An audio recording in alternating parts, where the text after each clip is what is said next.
Was this your mark? Yeah, it's a big hole. There he is. Ah! You are not Brian Ruiz.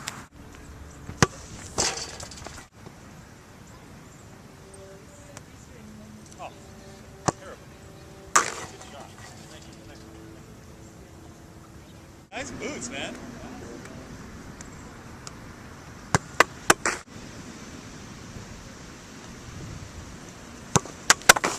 Did your dad say it's okay? Go ask him. I don't want to film you if he's not okay with it. Alright guys, welcome to the evoPower boot review. This is a full comprehensive boot review for you. Not only do we have the synthetic boot, which I've already actually reviewed for you guys completely and got the initial unboxing, a first use and stuff like that. I've since been playing about a season worth, maybe almost two, and just been absolutely loving it. But that's not all. We actually have the leather edition Puma evoPOWERs as well. As you could probably tell, they've been through their rounds as well.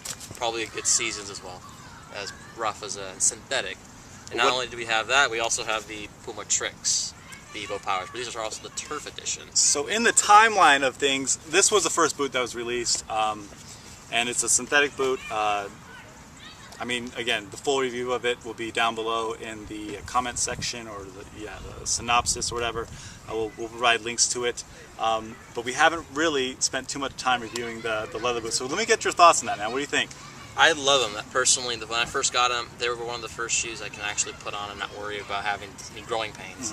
It fit my foot perfectly as a 9.5. The one thing that, because I'm a midfielder, the first thing that came to my mind is the AccuFoam pads.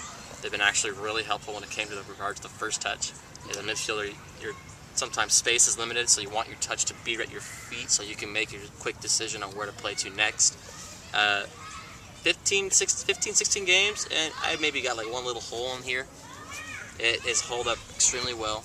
Leather shoes, it's one of the classic look. It's a classic look, and it's one of the classic makes. Of all black. What do you think about that? I mean, it's a stark difference between all black and the bright orange. Yeah. The humble look, but if you remember back in the day, those Copas from Adidas used to be all black and white as well. Sure. So it's kind of a retro, kind of a humble look, but whether it looks flashy or not, it's not going to demean you to actually play on the field. Now you have a distinct kind of advantage over me in that you've been able to test these out, the leather ones. I can tell you that just by feeling these and feeling my synthetics, this feels a little bit more coarse, like you might be able to get a better, like they'll stick to your foot a little bit better. I was really surprised with how much these were able to kind of receive the ball and stick to my foot. But you, having the turf shoes as well, which are synthetic. They are synthetic. How would you compare those? I would have to, compared to the two AccuFoam synthetic, I kind of like the touch a little more on the leather, more than synthetic. The synthetic, you kind of have to hone your touch a little bit because it is synthetic, and it kind of, sometimes you'll have that, that occasion in which the ball will stick to your feet like glue, and you can't really anticipate when the ball's going to be like stuck to you like glue. Rather than you can just make a little touch and be right there in front of you. It's a little different, but it takes time to get used to. It's all different between a synthetic shoe and a leather shoe. Okay, speaking of taking time to get used to, how long did it take for you to break these boots in? The Powers, the first game, I was able to break them in. Sure. Easy, no problem. Yeah, no, I felt the same with these. These boots, you put them on and they felt just so natural right off the bat. It felt like a glove on your feet. Right, and that was one of the things they kind of talked about and really pimped up.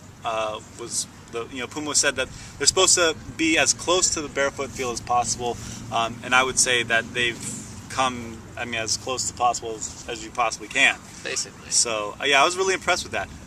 What about this GSF, the spine here in the center? The gradual stability frame. I actually noticed a little bit of a thing on one of your boot reviews when you made the implementation of that, basically how it's able to recover from a lot of contortion and bending. I went under the assumption when you said try to use your stride. I noticed a couple things when I ran on my strides when I was sprinting specifically. I was easy able to get into a stride. Getting into a sprint was actually a little more easier. It felt more natural too as you ran, because your foot was able to basically run as it goes and easily come back into a flat surface. Right, yeah, no, it definitely, I mean, the response is there. It definitely feels like there's a little bit of a spring in your step. And like I said in the original boot review for this, I think it's got such a good stable frame that, I mean, for a defender, for a midfielder, I think it's, gosh, it's top of the line. It's what you want. You want to feel stable on your boots, and this definitely is there. And it's Puma likes to do this kind of thing with the Evo Speeds. I got the brand new Evo Speeds, and I'll get a review out for you guys as well for that later. But the Evo Speeds is a little bit more dramatic of a spine, and you definitely feel that spring in your initial steps a lot more quickly. This a little less, but I think that's a good thing, because I'm not a big fan of the Evo Speeds, in comparison to these especially, but just speed boots in general, because they're just not as stable. I feel like I'm running on ice skates, and I don't like that. So it's more built to people that really want to just have emphasis on trying to be quick on their feet, right? Just be fast. So the evoPoWERs. Now I noticed that there's a drastic difference between the two. These and the leathers. A little more noticeable. Yeah. Now, what did you think of those?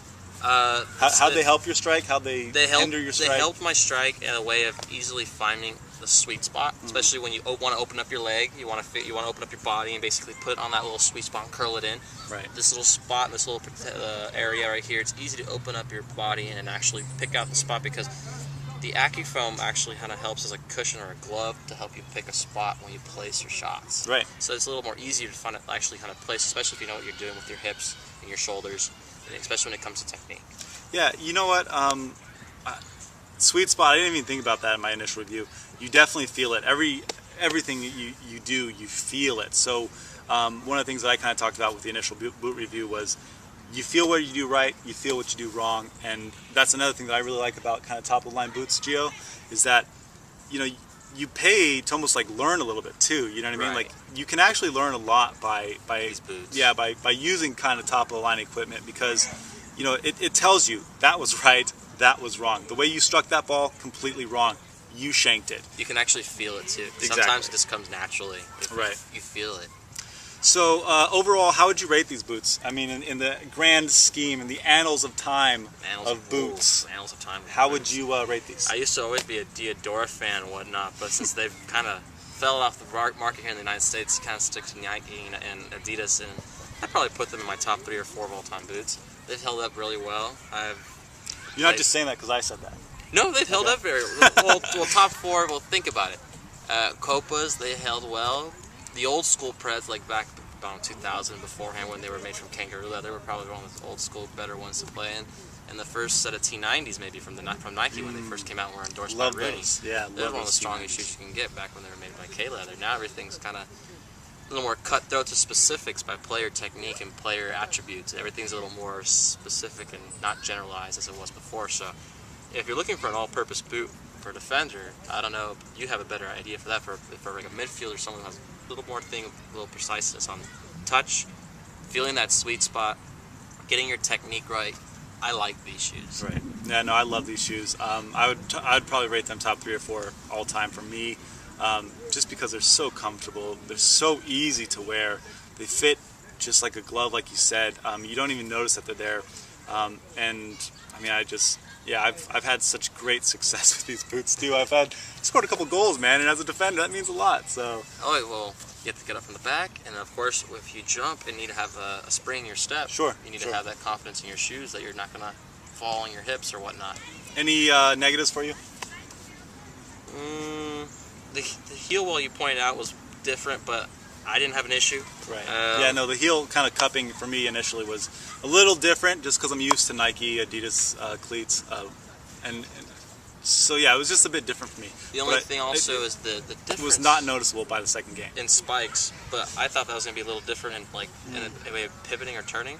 It actually kind of helped out a little more. Sure. Yeah, no, so overall, I mean, I thoroughly enjoy these boots. I would suggest them to just about anybody. For just about any position too. I mean, you could be a forward and really excel with these boots, in my opinion. And it's true, actually. I mean, look at all the the footballers who are out there rocking these boots right now. So, I really enjoy the Puma Evo Speeds, and it looks like no matter what kind of boots you get, whether they're the turfs, the leathers, or the synthetics, I think I'd probably go with the synthetics. Although I would say, yeah, that touch kind of feels like it's pretty nice. If you're someone that has to be a little critical on your touch. If you're old school, maybe. I don't know. Old school.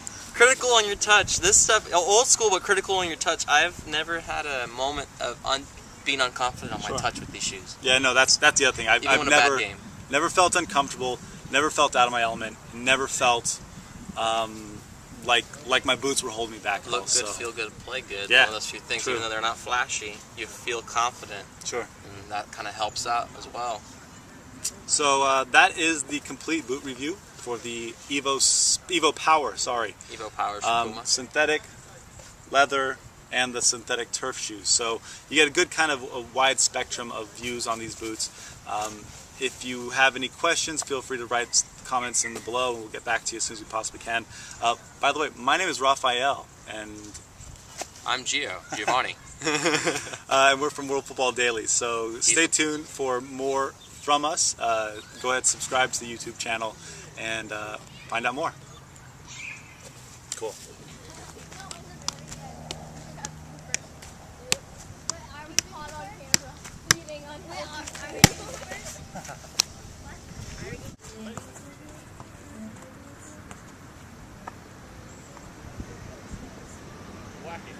There you go. Yeah! Frank. Hey, nice boots, man.